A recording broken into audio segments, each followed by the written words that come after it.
ओम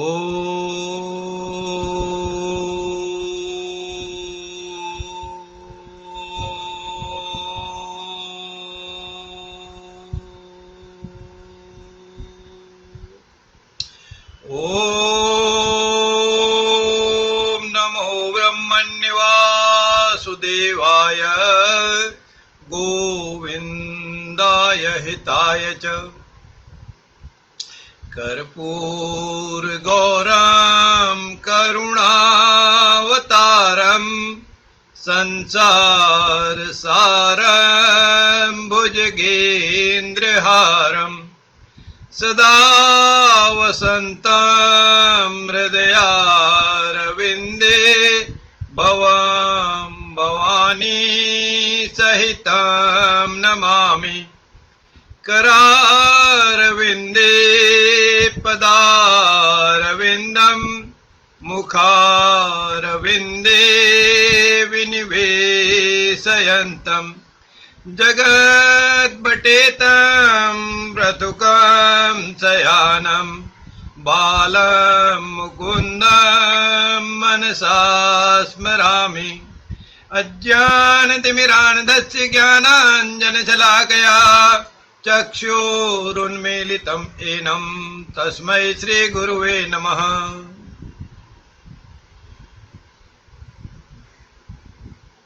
आश्विन मास के कृष्ण पक्ष की अष्टमी तिथि शनिवार प्रातः 9 बजे आप सभी का स्वागत है, अभिनंदन है। मित्रों, जैसा आप जानते हैं कि हम हर शनिवार को प्रातःकाल 9 बजे ज्योतिष के कुछ सूत्रों की चर्चा करते हैं और इन सूत्रों में कुछ विशिष्टता जो है उनको हम पढ़ते हैं, पढ़ाते हैं, सीखते हैं, सिखाते हैं और कुछ उसको बांटते भी हैं, डिस्ट्रीब्यूट भी करते हैं। ऐसा लगता है कि आपको ये मेरी बातें अच्छी लगती हैं, इसीलिए आप जुड़े रहते हैं। चलिए, आज अभी हमने पिछले बार कुंडली के चतुर्थ भाव की चर्चा की थी। उस चतुर्थ भाव में राशियों के स्थित होने की हमने व्याख्या की थी। आज उसी क्रम को आगे बढ़ाते हुए पंचम भाव की व्याख्या करते हैं। पंचम भाव क्या कहता है, कौन सी उसमें राशि होगी तो क्या फल होंगे जातक जातिका को। चलिए उसकी हम व्याख्या करें। बहुत सारे मित्र जुड़ गए हैं, सभी का स्वागत फिर से है।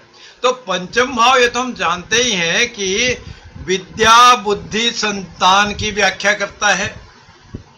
और यदि हम काल पुरुष की कुंडली की बात करें, अर्थात हमारे शरीर की बात करें, शरीर के अंग की बात करें, तो यह ऊपरी उदर अर्थात हृदय से नाभि तक का हिस्सा जो है इसको बताता है, इसको इंगित करता है। तो इस भाव में, पंचम भाव में कौन सी राशि होगी, कौन से ग्रह का प्रभाव होगा, उसका क्या फल होगा, हम उसकी व्याख्या करते हैं, उसकी बात हम करेंगे। तो उसके व्याख्या करने के लिए सबसे पहले बात करें, यदि पंचम भाव में मेष राशि हो, पहली राशि तो मेष ही है क्योंकि हमने तो मेष से मीन तक सारी राशियों की व्याख्या करनी है। मेष राशि यदि पंचम भाव में स्थित होती है तो कैसा होगा। पहले हम कुंडली के जो काल पुरुष की कुंडली है अर्थात शरीर के अंग की बात करें तो हमारे हृदय से नाभि तक का हिस्सा कैसा होगा। मेष कैसी है, अग्नि तत्व राशि है ना। अग्नि तत्व राशि है तो अग्नि तत्व कैसी है, मजबूत स्थिति होगी। हृदय से नाभि तक का हिस्सा मजबूत है, स्किन भी मजबूत है, हड्डियां भी मजबूत हैं, पीठ की जो पीछे का हिस्सा है यह भी मजबूत है और नाभि तक का हिस्सा भी मजबूत ही है। अब मजबूती का क्या मतलब, इसके अंदर जो भी हमारे अंग प्रत्यंग आ रहे हैं, समा रहे हैं, उनमें फायर अधिक है, शक्ति अधिक है, ताकत अधिक है। यह बात हो गई। और मंगल उसकी राशि है तो मीन्स जो हम भक्षण करते हैं, जो हम भोजन लेते हैं, खाना खा रहे हैं, वह हृदय के निचले भाग में जब तक पहुंचता है, जो उदर में पहुंच जाता है, वहां तक जाते जाते वो डाइजेस्ट हो जाता है। अब यह बात तो नहीं कहता कि लक्कड़ पत्थर सब हजम, हाँ यह बात होती है कि वो हजम करने की स्थिति परिस्थिति जरूर होती ही है।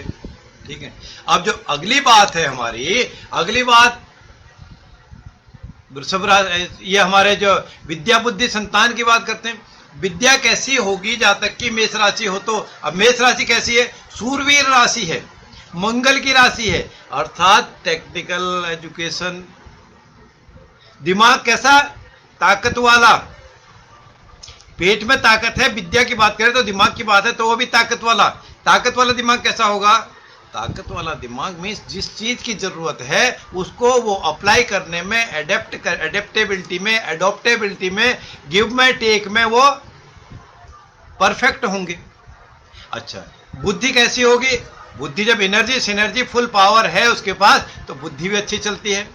और संतान की जब हम बात करते हैं तो ऐसे जातकों की, मेष राशि जिसकी पंचम भाव में हो, उसके संतान होने की प्रबल संभावना होती है।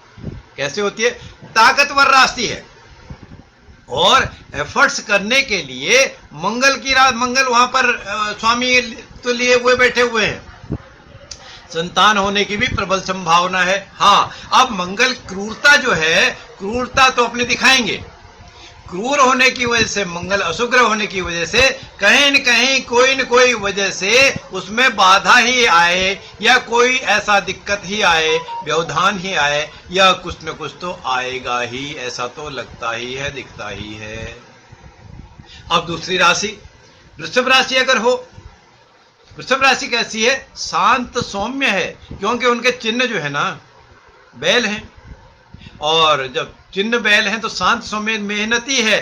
तो पंचम भाव में सारी मेहनत करने वाले, चाहे काल पुरुष की कुंडली से हम शरीर का अंग की बात करें या विद्या बुद्धि की संतान की बात करें, सारे उद्यमी, सारे मेहनती, संतान भी होगी मेहनती होगी।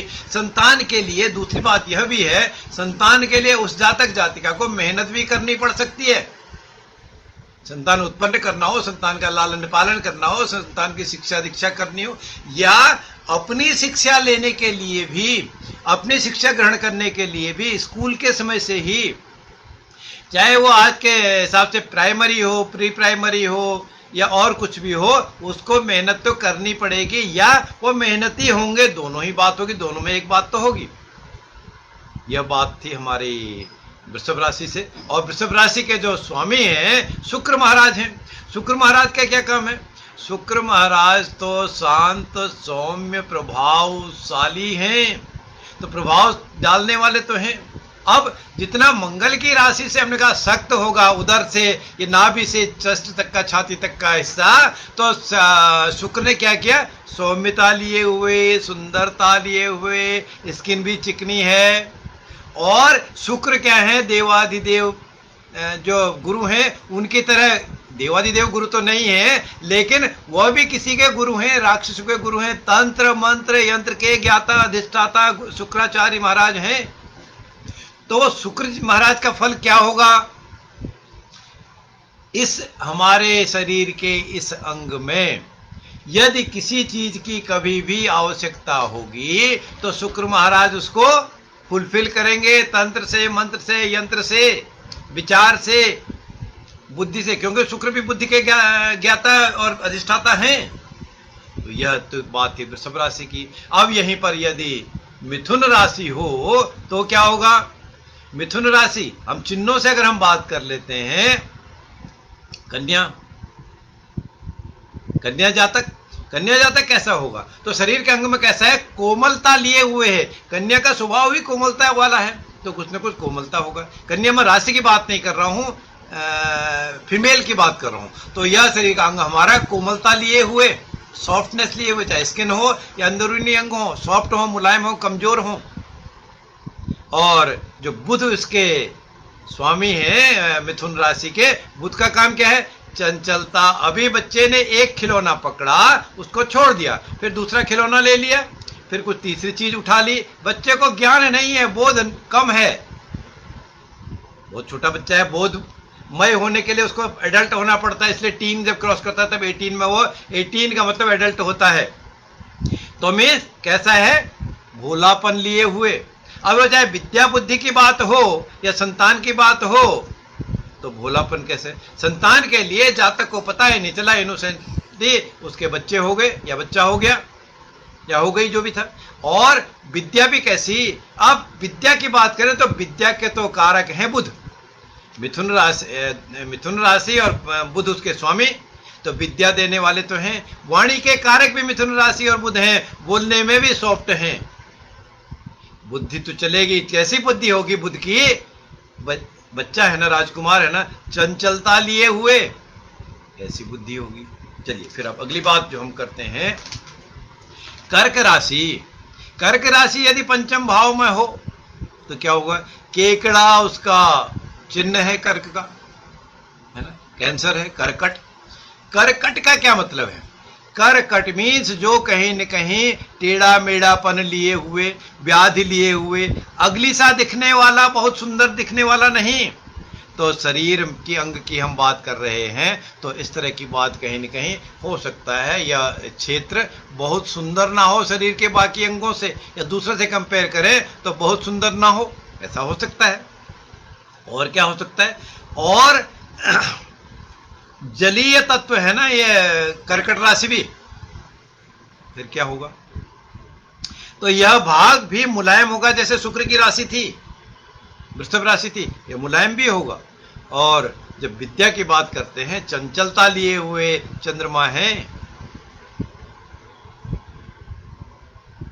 जो चंद्रमा की राशि है, चंचलता लिए हुए विद्या की बात करते हैं, तो वो चेंज ऑफ स्ट्रीम करने की उनकी प्रवृत्ति रहती है, बात को बदलते रहने की उनकी प्रवृत्ति रहती है।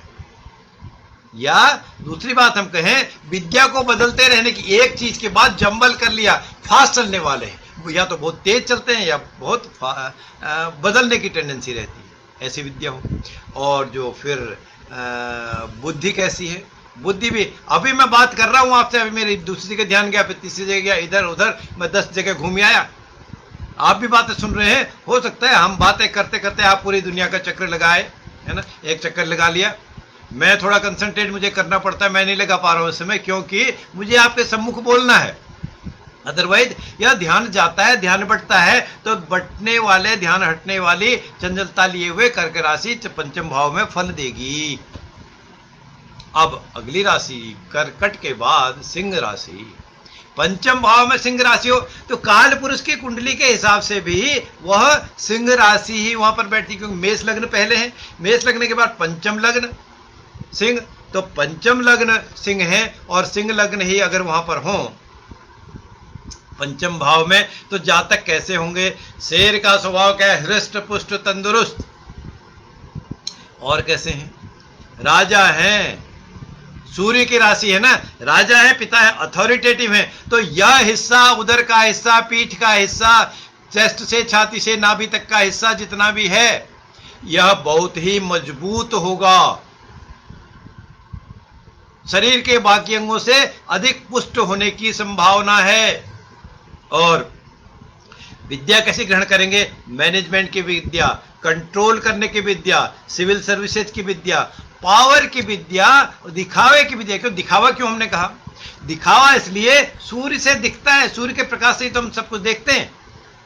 सूर्य जब प्रकाशमय होते हैं, आच्छादित तो होते हैं, तब क्या होता है, प्रकाश दिखता है। प्रकाश दिखता है तो क्या होता है, वो सबका अंधेरे को दूर करने वाले हैं। सूर्य के प्रकाश में कुछ भी दिखता है, चाहे आपको सुई में धागा भी डालना हो तो आसानी से डाल सकते हैं। वही रात के अंधकार में जब चलना हो, स्पेशली कृष्ण पक्ष की रात्रि हो, सप्तमी अष्टमी के बाद जब चंद्रमा बिल्कुल भी नहीं है, हमको टॉर्च की जरूरत पड़ती है, किसी में प्रकाश की जरूरत पड़ती है, मदद की जरूरत पड़ती है, लेकिन उसकी बात जब हम करते हैं सूर्य की या दिन की, तो क्या होता है, उसकी जरूरत नहीं पड़ती।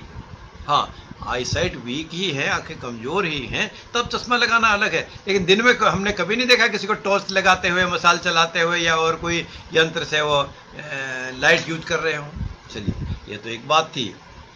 अब बुद्धि कैसी होगी, बिल्कुल अथॉरिटेटिव बुद्धि, यस या नो, डू और डोंट डू, ऐसा उनका कार्य होगा। और संतान भी कैसी होगी? इच्छा से संतान प्राप्ति, इच्छा से संतान उत्पत्ति, जितनी जो, और संतान को कैसे रखेंगे? बिल्कुल करेक्ट करके कस करके रखने वाले, कोई लीनियंसी नहीं। ऐसी प्रवृत्ति पंचम भाव में यदि सिंह राशि होगी तो थोड़ी सी बातें होंगी। और सूर्य का क्या है? चाहे उनकी विद्या हो, बुद्धि हो, संतान हो, सब कुछ प्रकाशमय जब है तो दूसरों को भी दिखेंगे, लोग कहेंगे कि उनकी संतान कैसी है, उनकी संतान कितनी अच्छी है, उनकी संतान कितनी पावरफुल है, या वो अपनी विद्या के बारे में, अपने अथॉरिटी के बारे में कैसे प्रयोग करते हैं।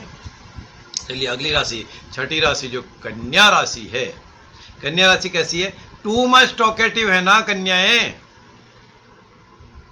अब तब पंचम भाव में अगर हम पहले काल पुरुष की बात करें तो कैसी है? उथल पुथल करने वाली, मीन्स इस हमारे मन में, मन के पास ही है ना, हृदय के पास ही है, हृदय के पास से शुरू हो गया, पेट तक कोई चीज पचती नहीं है, उथल पुथल उधेड़बुन रखती है। मैं आपसे कुछ बात करूं, आपने मुझे कुछ बात कही, भले ही वो फुसफुसाहट करके आपने सुनी हो या आपने बिल्कुल उसको कंफर्म किया हो कि जी आप किसको शेयर मत करना, बताना नहीं किसी को, पर उसके दिल में, पेट में तो बातें उछाल मारती रहती हैं कि जब तक शेयर ना कर दूं, 10 लोगों को ना बता दूं, उसके कुछ एक्शन रिएक्शन ना हो जाए, तब तक उसको चैन ही नहीं पड़ता। ये कालपुरुष की कुंडली की बात है। दूसरी बात, जब विद्या की बात करते हैं, यस बुध की राशि है, अच्छी विद्या, वाणी अच्छी वाणी, संतान तो जरूर होगी, नटखट संतान होगी, सुंदर संतान होगी, और साथ ही साथ इंटेलिजेंट भी होगी। संतान उत्पन्न होने में भी, संतान उत्पन्न करने में भी वो प्रयोग करेंगे, क्योंकि बुध जो है गणित की राशि है, गणित के कारक बुध महाराज हैं, तो कैलकुलेटिव, सारी चीजें कैलकुलेटिव। ठीक है। अब अगली बात जो है हमारी तुला राशि यदि पंचम भाव में हो तब क्या होगा? तुला का राशि का चिन्ह तुला है, तराजू है, बैलेंस रहने वाला, मीन्स हर तरह से चाहे आपका शरीर का यह अंग हो वो नॉर्मल होगा, बैलेंस होगा, ना अधिक पतला, ना अधिक मोटा, ना कोई बहुत ज्यादा बीमारी, ना बहुत ज्यादा खुशी, ही सब कुछ बैलेंस करके रखेगा। और दूसरी बात, अगर हम बैलेंस की बात करते हैं तो व्यवहार कैसा होगा? बैलेंस व्यवहार किस चीज के लिए? विद्या के लिए। जितनी जरूरत है उतना सीखेगा, उतना सिखाएगा, उससे तनिक मात्र कम भी नहीं, अधिक भी नहीं।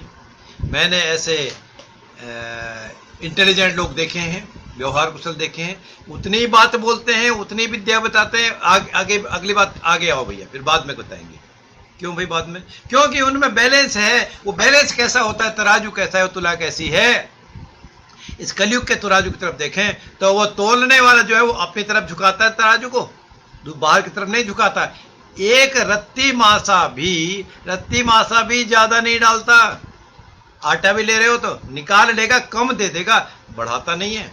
तो ऐसी टेंडेंसी तुला राशि की होती है। और शुक्र महाराज तुला के फिर स्वामी हैं, तो शुक्र का काम क्या है? वो तंत्र मंत्र यंत्र, तुला का जो कारकत्व है, शुक्र और बढ़ा देने वाले, आपको अच्छी अच्छी लच्छेदार बातें बता दी, ऐसे गुण बता दिए, और लच्छेदार भाषा सीख ली, लच्छेदार विद्या सीख ली, उससे उसका जीवन यापन हो गया।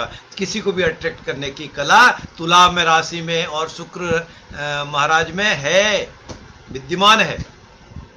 अब अगर इसमें वृश्चिक राशि हो पंचम भाव पर तो क्या फल होंगे? वृश्चिक राशि छुपे हुए, ये तो या शरीर का अंग छुपाने की टेंडेंसी, या मन से, पेट से कोई चीज निकलता नहीं है, अंधेरे में रहने वाले। जब कोई चीज नहीं निकलता तब कैसे होगा? लेकिन स्वामी तो मंगल हैं, वो ताकत तो दिखाते हैं, प्रेशर एग्जर्ट करने की कोशिश तो करते हैं, लेकिन उसके बावजूद भी राशि का तो प्रबंध रहता है। शरीर से, शरीर के इस अंग से कोई चीज निकलती नहीं है, न दिल से न पेट से, सब डाइजेस्टिव सिस्टम मजबूत है। बोलने के लिए भी दिल का भी, पाचन क्रिया भी मजबूत है।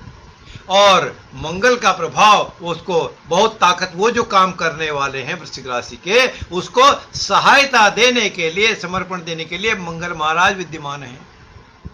ये तो वृश्चिक राशि की बात थी। अब कैसी उसकी जो विद्या होगी, बुद्धि कैसी होगी? छुपी हुई बात तो की ना हमने।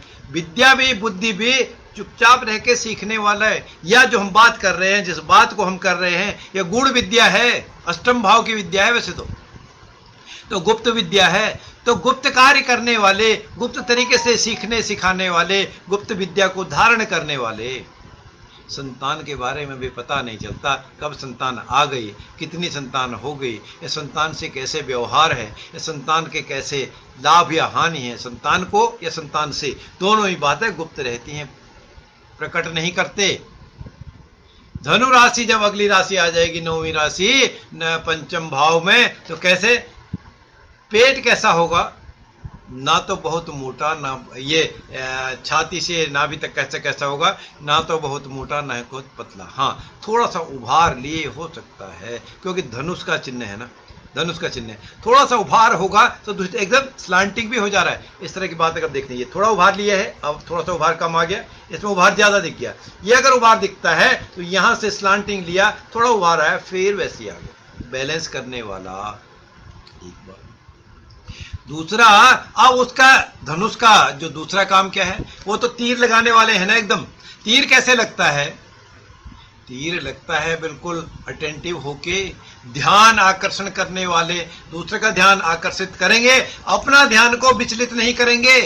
यह पेट का स्वभाव, और यही स्वभाव अपना कंसंट्रेशन लेवल विद्या के बारे में, बुद्धि के बारे में हाई डिग्री का होता है।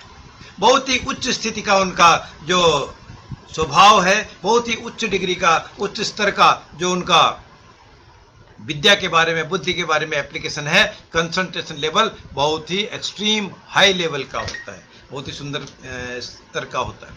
और संतान कैसी होगी? तो गुरु तो कारक ही है ना, गुरु उसके स्वामी हैं धनु के, गुरु तो कारक ही है ना संतान के, संतान के कारक है। तो संतान होने की प्रबल संभावना ऐसे जातकों की होती है। और संतान कैसी होगी? गुरु जैसी, मीन्स अर्थात देव गुरु जिसके स्वामी हो, उसकी संतान, उसको संतान अवश्य प्राप्त होगी। संतान भी कैसी होगी? सुलझी हुई विद्या वाली, या एक से अधिक संतानें। चलिए अब अगली राशि मकर राशि, 10वीं राशि जो है हमारी वैदिक विधा की, 10 पंचम भाव में यदि मकर राशि हो, मगरमच्छ उसके चिन्ह है मकर राशि के। मगरमच्छ कैसे हैं? अपॉर्चुनिस्ट हैं। आप देख सकते हैं जिसके पंचम भाव में मकर राशि हो, कभी उसको बहुत ज्यादा भूख लगती है, क्षुधा उसको बहुत ज्यादा तड़पाती है, वो इम्पेशेंट हो जाते हैं, रुक नहीं पाते, कुछ भी मिल जाए खाने को, भक्षण करने को तैयार रहते हैं, खा ही जाते हैं।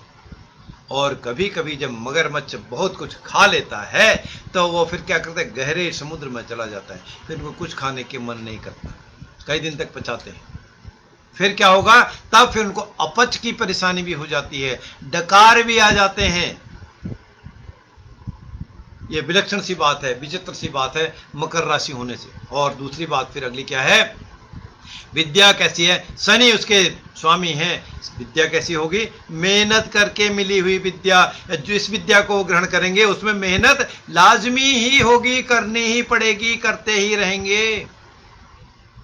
और एप्लीकेशन ऑफ माइंड भी कैसा है? बुद्धि भी कैसी होगी? वो धीरे धीरे चलने वाली, बहुत सारी बातें, बहुत सारी चीजें, बहुत सारी एकदम अनायास से नहीं आएंगे। जो कुछ भी करेंगे उसको मेहनत करके, सोच समझ करके ग्रहण करेंगे और अप्लाई भी वैसे ही करेंगे।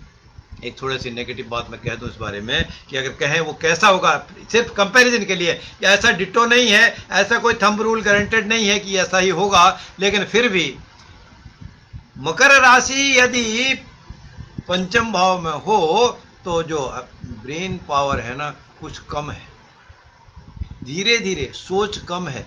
जब चिड़िया चुग गई खेत वाली बात आती है, जब ट्रेन छूट गई तब आप स्टेशन में पहुंचने का फायदा नहीं। ऐसा एप्लीकेशन ऑफ माइंड, ऐसा एप्लीकेशन ऑफ ब्रेन पावर होता है। अगली राशि 11वीं राशि कुंभ राशि यदि इस पर हो पंचम भाव पर, तब क्या होगा? तो यह उदर का हिस्सा मोटा तो होगा, चेस्ट के बाद का हिस्सा थोड़ा सा पतला भले ही हो, हृदय थोड़ा सा कमजोर हो, हृदय थोड़ा सा सकरा हो, हृदय कमजोर होना बीमारी ही नहीं है, हृदय कमजोर होना, आपने कुछ मांगा, मेरे को देने में कंजूसी आ गई, मेरा मन नहीं देने की, हृदय कमजोर हो गया, कंजूस हो गया, मन से कंजूस, तन से नहीं, मन से कंजूस, क्योंकि अंदरूनी भाग भी है ना, बाहरी तो है, अंदरूनी भी है। और साथ ही साथ जब नीचे आ गया, उधर जब आ गया, तो इसमें बहुत कुछ समा जाने वाला। क्या समा जाएगा? जो भक्षण करेंगे ऊपर ही रह जाएगा। समा जाएगा तो क्या होगा? अल्टीमेटली कहीं न कहीं, जो अभी मैंने इंडाइजेशन की बात की, डकारों की बात की, खट्टे डकारों की बात की, ऐसी संभावना बनती है। और इस कुंभ राशि के भी स्वामी तो शनि महाराज ही हैं, और शनि महाराज का काम क्या है? सने सने, धीरे धीरे। तो क्या करेंगे? वो डाइजेस्ट भी धीरे धीरे करेंगे, पोल भी धीरे धीरे खोलेंगे, कुछ लेना भी धीरे धीरे करेंगे, बीमारी भी धीरे धीरे करेंगे, लेकिन लंबी समय तक देने वाले हैं। 2.5 साल 30 महीने कम से कम एक राशि में रहते हैं।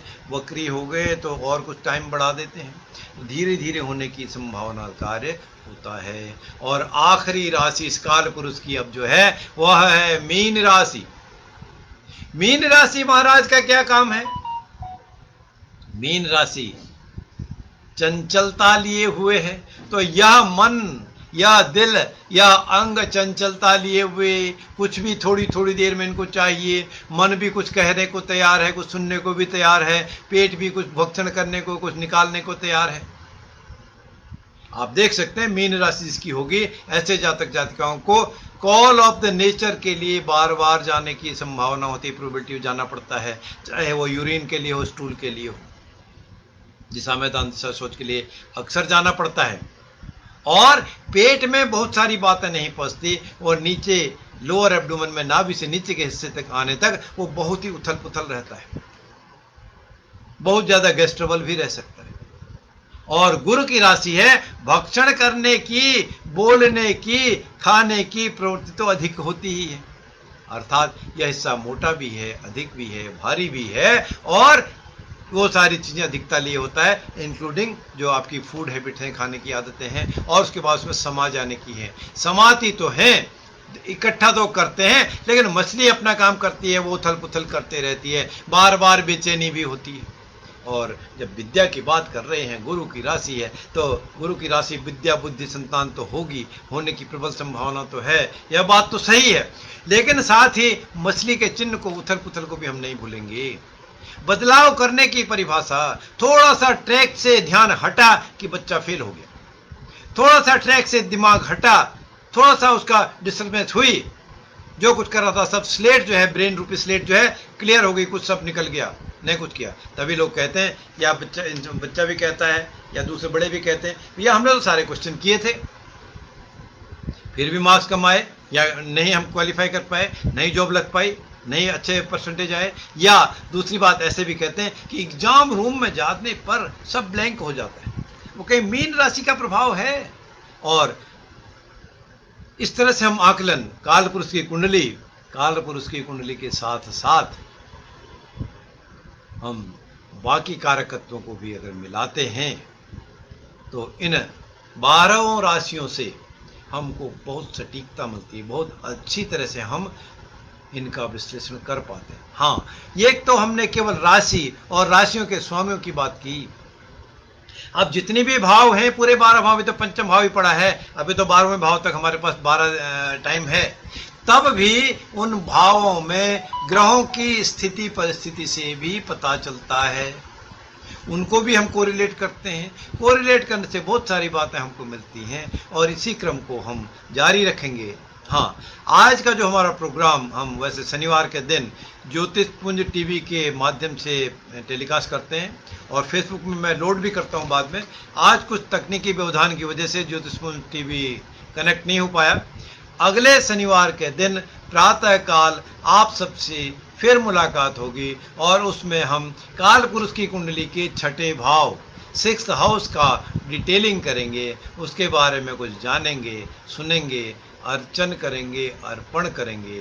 तब तक के लिए आपका दिन शुभ हो, मंगलकारी हो, आपका आने वाला समय और भी अधिक कल्याणकारी हो। इन्हीं शब्दों के साथ, इसी भावना के साथ, जय श्री राम, जय श्री राम, जय जय श्री राम।